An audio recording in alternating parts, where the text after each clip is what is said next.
अस्सलाम वालेकुम। एक दोस्त ने दूसरे से पूछा, उसने कहा यार वो फैसले का क्या हुआ? तो दूसरे ने उसे कहा कि उसको महफूज कर दिया गया। तो पहला वाला हैरान हुआ, उसने कहा कि भाई को खास बात थी उसमें जो उसको महफूज कर दिया गया। उसने कहा बहुत खास बात थी, जरूरी था उसको महफूज करना। तो उसने पहले वाले ने पूछा कि भाई उसमें क्या खास बात थी जो उसको महफूज कर दिया गया? उसने कहा ये वो फैसला है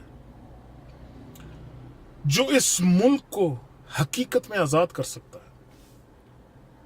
ये वो फैसला है जो इस कौम को इज्जत दे सकता है, वकार दे सकता है।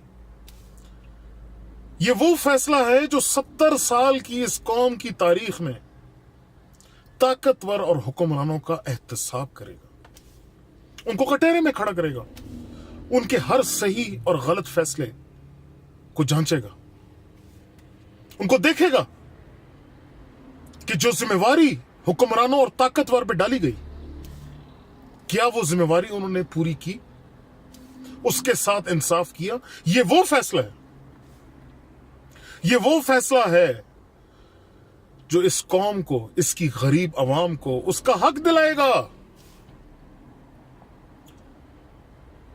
तो पहले वाले ने फिर पूछा, उसने कहा कि अगर ये इतनी खूबसूरत चीजें, ये फैसला इस कौम को, इस मुल्क को दे सकता है, तो भाई इसको तो महफूज क्यों किया हुआ है? इसको तो आजाद कर दो, इसको सुना दो।